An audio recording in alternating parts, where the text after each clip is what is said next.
Hello বন্ধুরা, good morning. আমি অম্বিকা, আমার স্মাইলি অম্বিকা চ্যানেলে নতুন একটি ভিডিওতে তোমাদেরকে আরও একবার স্বাগত। তোমরা সবাই কেমন আছো বন্ধুরা? আশা করছি তোমরা সবাই খুব খুব ভালো আছো, আমিও ভালো আছি। তো একদম সকাল থেকে চলে এসেছি, আর আজকে খুব আনন্দ লাগছে জানো। সকালে উঠেই দেখো একটা পার্সেল চলে এসেছে, তো ভাবলাম যে এক্ষুনি যখন আসলো আর তোমাদের সামনেই আনবক্সিং করব।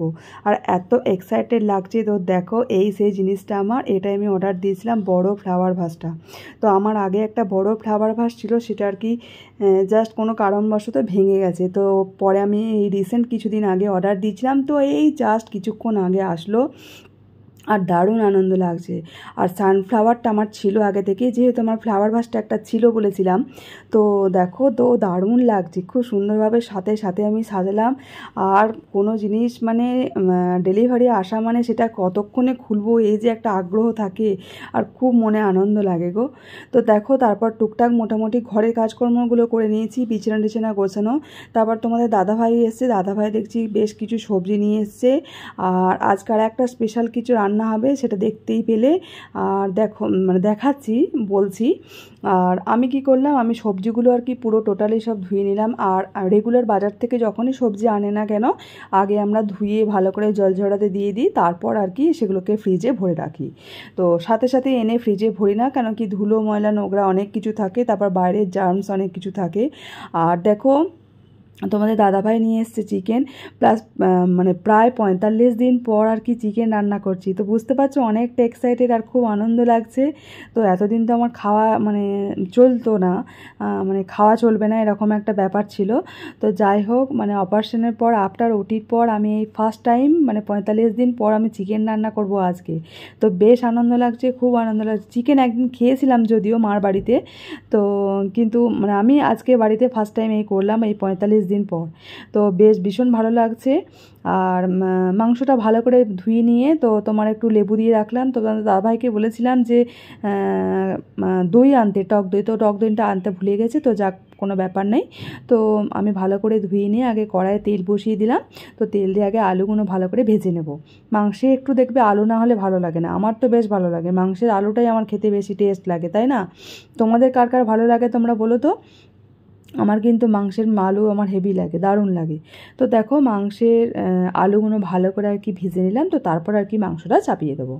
তো আজকে বিশেষ কিছু রান্না করব না, ওই মাংসটাই করব। সবজি টবজিগুলো তো সব ধুয়ে রাখলাম, তো তারপর আর কি মাংসটাই করব। আর উল্টো দিকে তোমার ভাতটা আর কি মানে একবার ফুটিয়ে রেখে দিয়েছি ঢাকা দিয়ে। তো তারপর আর কি এদিকে মাংসটা চাপালাম। আর ওইদিকে ঘরের কাজকর্মগুলো মোটামুটি সব হয়ে গেছে, মানে বিছানা টিছানা গোছানো, ঘর গোছানো, এগুলো সব হয়ে গেছে। ওগুলো আজকে আর তোমাদের সামনে দেখাতে পারিনি, কারণ দুদিন ধরে শরীরটা আমার একেবারে ঠিক যাচ্ছে না, আর মানে বেশ ভালো লাগছে না শরীরটা একেবারেই, মানে যা হোক করে কাজকর্ম করছি এরকমটা। আর আজকে বেশ মেঘলা মেঘলা ওয়েদার, তো তার জন্যই আর কি তোমাদের দাদাভাই বিশেষ করে চিকেনটা আনলো, যে অনেক দিন তো চিকেন হয়ও নি আমাদের বাড়িতে, আর আমি রান্নাও করিনি। তো তার জন্য বললো যে আজকে তাহলে চিকেন আনছি, আজকে চিকেনটাই রান্না করো। তাই বললাম ঠিক আছে, এবার তো আমার একটু একটু খাওয়া চলবে, একদম লাইট মানে রিচ করিনি, লাইট মশলা দিয়ে করেছি। তো দেখতে পেলে আগে পেঁয়াজ ভেজে নিয়ে মাংসটা দিয়ে দিলাম ভালো করে। তো এবার ভালো করে একটু নাড়াচাড়া করবো, তারপর আর কি মশলাটা দেবো। মানে একেবারে আমি মাখিয়েও রাখি, ওটাভাবেও করি। আর চিকেন রান্না তো প্রত্যেকেই জানো, তাই না? কে আর না জানে চিকেন রান্নাটা, সেরকমভাবে দেখাবার কিছু নেই। তা যাক, আজকে মানে অনেকটা দিন পর রান্না করছি বলে বেশ মনে আনন্দ লাগছে, তাই যে ভাবলাম যে তোমাদের সাথে একটু শেয়ার করি, সেই হিসাবেই করলাম। তো যাই হোক, তারপর আর কি মাংসটা ভালো করে একটু নাড়াচাড়া হয়ে যাওয়ার পর টমেটো দিয়ে দিলাম। আর মশলা দেখো, মানে একদম অল্প দিয়েছি, একটু আদা, একটু রসুন, অল্প একটু কাঁচা লঙ্কা। আর ওপরে যেটা দিয়েছি ওটা হচ্ছে কাশ্মীরি লঙ্কার গুঁড়ো একটু দিয়েছি, যাতে একটু কালারটা আসে আর কি, ভালো লাগে দেখতে। আর বিশেষ কিছু মশলা নেই, হালকা একটু জিরে দিয়েছি, ব্যাস এইটুকুনি মশলা। তো দেখতেই পেলে মশলা একদম কম দিয়েছি। আর আমরা এমনিতেও রিচ খাই না, মশলা টশলা কমই খাই। তো এখন তো এমনি খাওয়া চলবে না খুব একটা রিচ, আর গরমটা ধরো আছে, আজকে যদিও মেঘলা ওয়েদার। তো যাক, ফার্স্ট টাইম যখন অনেক দিন পর করছি, মানে আফটার ওটির পর আমি নিজে থেকে রান্না করছি এই চিকেন, আর এবার আমি খাবো। যদিও একদিন খেয়েছি মার কাছে, মার বাড়িতে, তো আজকে আমি করছি, জানি না কেমন হবে। তো মোটামুটি মশলা টশলা দিয়ে একটু কষিয়ে নিয়ে ঢাকা দিয়ে রাখলাম, যাতে একটু সেদ্ধ হয়ে যায়। আর এদিকে তোমাদের দাদাভাই অনেক রকম শাক এনেছে। একটা হচ্ছে আমি যে শাকটা বাচ্ছি এটা হচ্ছে ডিমে শাক, জানি না তোমরা জানো কি না। তো এটা হচ্ছে ডিমে শাক বলে, ছোট ছোট একদম পাতাগুলো, আর ভীষণ টেস্টি খেতে। তো আমরা এটা আলু দিয়ে ভেজেও খাই, অনেকে বেগুন দিয়ে ভেজেও খায়, মানে যে যেমনটা করে খেতে পারে। আর ভীষণ টেস্টি খেতে কিন্তু, আর শাকটা কিন্তু তেতো হয়, মানে ভালো তেতো হয়। তো বেশ টেস্টি লাগে, তেতো হলেও কিন্তু খুব সুন্দর লাগে, গরম ভাতে এটা দিয়ে খেলে দারুণ লাগে। আর উল্টো দিকে আর একটু আলুও কুচিয়ে নিয়েছি, মানে আলুর সাথে ভাজবো আর কি। আরও 2 রকম শাক এনেছি, একটা হচ্ছে পাট শাক আর একটা হচ্ছে কলমি শাক। ওই শাকগুলোই বেছে রেখে দেবো, তো ওগুলো আবার নেক্সট দিন অন্য একদিন করবো। আর শাক মানে তাড়াতাড়ি বেছে নিয়ে রান্না হয় না। এই দেখো এটা হচ্ছে ডিমের শাক, আর এই যে আলু কুচিয়ে রেখেছি, ভালো করে আগে এগুলো দুটোই ধুয়ে নেব। এবারে আর কি শাকটা চাপিয়ে নেবো, একটুখানি তেল দিলাম, আগে একটু আলুটা ভেজে নেব, আর হালকা একটু ভেজে নিয়ে তারপর আর কি শাকটা দেবো। তো এর মধ্যে মশলা কিছু নেই, এটা শুধুমাত্র জাস্ট একটু শুকনো লঙ্কা ফোড়ন দিলাম, আর একটু কালো জিরে দিয়েছি, যাতে একটু কালো জিরেতে একটু মুখে বলে টেস্ট লাগে, ভালো লাগে খেতে। তো দেখো তারপর আর কি তোমার দিয়ে দিলাম আলুটা। আলুটা একটু ভাজা ভাজা হয়ে গেলে ঢাকা দিয়ে দেবো, তারপর আর শাকটা দিয়ে দেবো, দিয়ে তারপর নাড়াচাড়া করে নেবো। আর উল্টো দিকে দেখলাম রান্না করতে করতে ওটা ঢাকা দিয়ে রেখে দিলাম শাকটা, এদিকে দেখলাম যে আমার অনেকগুলো বাসন হয়ে আছে। তো ভাবলাম না, বাসনগুলো আগে ভালো করে মেজে নিই। আর আমি তো মানে একসাথে অনেকগুলো বাসন মানে মাজি না, একটু একটু হয়ে যায়, একটু একটু ধুয়ে নিই, মানে তাহলে কি বেশ চাপটাও আমার লাগে না, আর বেশ ভালোই লাগে, তাহলে তাড়াতাড়ি হয়ে যায়। আর অনেক বাসন একবারে থাকলে খুব কষ্ট হয় গো, দাঁড়িয়ে দাঁড়িয়ে বাসন ধুতে খুব মানে বিরক্ত লাগে, আর কোমরে খুব ব্যথা করে, তখন আর ভালো লাগে না। ওই জন্য আমি একটু একটু যখনই হয় না কেন, তো সাথে সাথে আমি বাসন ধুয়ে নিই।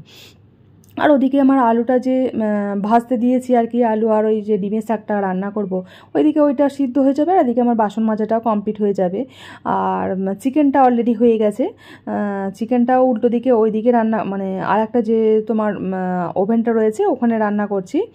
তো মানে 2-3টে আছে, তো হয়ে যাবে। ভাতটা তো একটা মানে করে রেখেছি, আর ভাতটা হয়ে যাওয়ার পর ভাতটা মানে লাস্টে যে মানে ফুডটা দিলাম সেটাও করে নিয়েছি। দেখো ওটা ফ্যান ঝরাতে দিয়ে দিয়েছি, তো ওটা মানে ভাতটা তো হয়ে গেছে, আর ওই দিকে মাংসটা মানে ঝোলটা ফুটছে, তো ওটাও হয়ে যাবে ব্যাস, তাহলেই আর কি। আর শাকটাও হয়ে যাবে, আজকে বিশেষ কিছু রান্না করব না, মাংসটা আর এই শাকটাই। দেখো শাকটা, আর এই উল্টো দিকে দেখছো আমার মানে চিকেন মানে মোটামুটি হয়ে গেছে, ঢাকা দিয়ে রেখে দিয়েছি, মানে ফুটে গেল পুরো, ঢাকা দিয়ে রেখে দিয়েছি। আর এদিকে শাকটাও প্রায় হব মানে হয়েই গেছে। একটু নুনটা মানে ভালো করে একটু দেখে নেবো ঠিক আছে কি না, তো তারপর এটাও নামিয়ে নেবো। এটা কিন্তু খেতে ভীষণ টেস্টি হয়, জানি না তোমরা কে জানো বা কি জানো না। তো যারা জানো তারাও আমাকে কমেন্টস করে জানিও, আর যারা জানো না তারাও কিন্তু আমাকে কমেন্টস করে জানিও।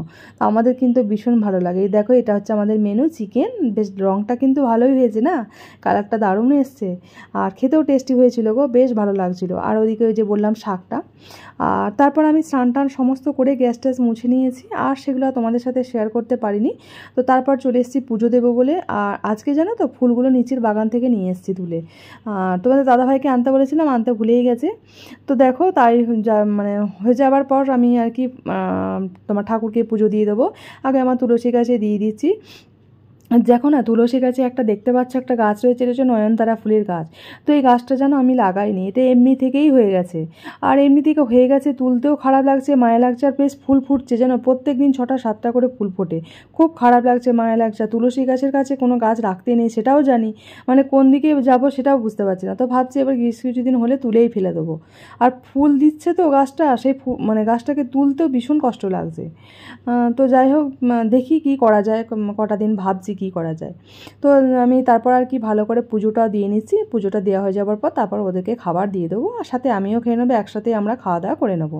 আজকে যেহেতু তোমাদের দাদাভাই আছে, তো আমরা 3জনে মিলে খাবো, নাহলে তো মা আর মেয়ের খাবার থাকে। তো বন্ধুরা তোমরা যারা আমার এতটা ভিডিও দেখলে, আশা করি তোমাদের খুব ভালো লেগেছে, ভালো লাগবে, আশা করি ভালো লাগবে।